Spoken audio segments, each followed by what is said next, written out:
আসে নাই। আন্দোলনটাই হচ্ছে মুক্তিযুদ্ধের প্রকৃত চেতনা। আসসালামু আলাইকুম। অর্ধ নিউজের খবরে আপনাদের সবাইকে স্বাগত। ঢাকা বিশ্ববিদ্যালয়ে রাতভর কোটা সংস্কার দাবিতে আন্দোলনকারী শিক্ষার্থীরা বিক্ষোভ করেছে। কোটা বিরোধী আন্দোলনে শিক্ষার্থীরা নিজ নিজ হলে অবস্থান নিয়েছিল, কারণ ক্যাম্পাসে অবস্থান নিয়েছিল আন্দোলনের বিরোধী পক্ষের নেতাকর্মীরা। রাত ৩টা নাগাদ জহুরুল হক হলের সামনে বিপুল সংখ্যক পুলিশ সদস্য হলে ঢোকার প্রস্তুতি নিলেও হলে না ঢুকেই চলে যায় পুলিশ কর্মকর্তারা। শিক্ষকরা জানান, রোকেয়া হল বাদে প্রত্যেকটি হলের পরিস্থিতি স্বাভাবিক ছিল। তারা বলেছেন তারা ছাত্রদেরকে শান্ত রাখার চেষ্টা করেছে। এদিকে আন্দোলনকারী বিশ্ববিদ্যালয়ের শিক্ষার্থীরা জানান, বিশ্ববিদ্যালয় বন্ধ এবং হল খালি করার ঘোষণা তারা মানবেন না। আবাসিক হলের মধ্যে কিভাবে পুলিশ আসে আর কিভাবে আমাদের প্রমোশন এখনো আসে নাই। ডিসি স্যার বরাবর একটা লিখিত নিব যে আমাদের হলের ছাত্রদের সিটের নিরাপত্তা এবং আমাদের হলের ছাত্রদের নিরাপত্তা যাতে নিশ্চিত করে।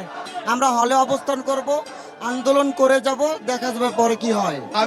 এগুলো হলো সাহিত্য শাসিত, ইউজিসির কথা কখনোই আমরা চলি না।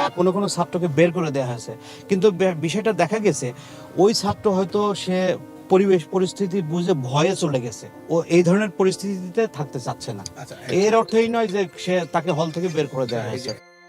কোটা সংস্কার আন্দোলন হচ্ছে মুক্তিযোদ্ধার প্রকৃত চেতনা, এই কথা বলেন ঢাকা বিশ্ববিদ্যালয়ের আইন বিভাগের অধ্যাপক আসিফ নজরুল। তিনি আরো বলেন, আমাদের ঢাকা বিশ্ববিদ্যালয় এবং দেশের আরো পাবলিক বিশ্ববিদ্যালয় এর আন্দোলনকারী ছাত্রদেরকে রাজাকার ট্যাগ দেওয়া হয়েছে। আমরা এটিকে প্রত্যাখ্যান করি। আমাদের ঢাকা বিশ্ববিদ্যালয় এবং দেশের বিভিন্ন পাবলিক বিশ্ববিদ্যালয়ে কোনো ছাত্রই রাজাকার নয়। তিনি কি বলেছেন চলুন দেখে আসি বিস্তারিত অনলাইনে পাওয়া খবর থেকে। কোটা সংস্কার আন্দোলন যারা করছিল, এই আন্দোলনটাই হচ্ছে মুক্তিযুদ্ধের প্রকৃত চেতনা। কারণ আমাদের ৭২ সনের সংবিধান আমাদের মুক্তিযুদ্ধের সবচেয়ে বড় চেতনার মধ্যে একটা ছিল হচ্ছে অসাম্য, বৈষম্যহীনতা, equality of opportunity, non discrimination. আমাদের ঢাকা বিশ্ববিদ্যালয় এবং বিভিন্ন পাবলিক বিশ্ববিদ্যালয় আন্দোলনকারী ছাত্রদেরকে রাজাকার ট্যাগ দেওয়া হচ্ছে। আমরা এটা প্রত্যাখ্যান করছি। আমাদের ঢাকা বিশ্ববিদ্যালয় বা পাবলিক বিশ্ববিদ্যালয়ে কোনো ছাত্র রাজাকার না। 1971 সনে বড়জোর 1% রাজাকার ছিল, বাকি 99% ছিল মুক্তিযোদ্ধা।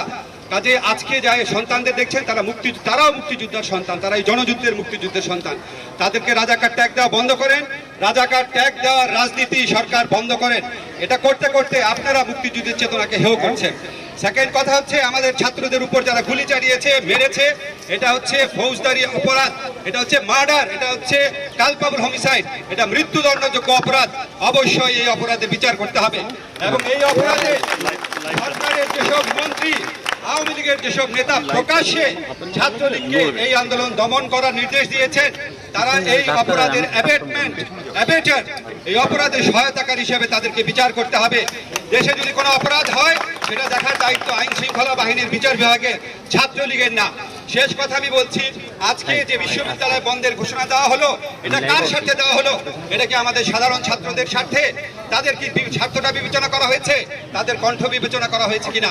আজকে আমরা শুনেছি 6টার সময় হল ভ্যাকেট করার সিদ্ধান্ত এসেছে। আমরা স্পষ্ট ভাষায় বলতে চাই, হল ছাত্ররা ভ্যাকেট করুক আর না করুক, এটা তাদের সিদ্ধান্ত। হলে বা অন্য কোথাও তাদের উপর আর কোনো নির্যাতন আমরা সহ্য করব না। ধন্যবাদ। তো ভিউয়ার্স, আপনাদের কাছে আমাদের এই খবরটি কেমন লাগলো তা আমাদেরকে কমেন্ট করে জানান। ভালো লাগলে অবশ্যই লাইক করে শেয়ার করুন এবং আমাদের চ্যানেলটিকে সাবস্ক্রাইব করুন। দেখা হচ্ছে পরবর্তী খবরে। সেই পর্যন্ত ভালো থাকুন।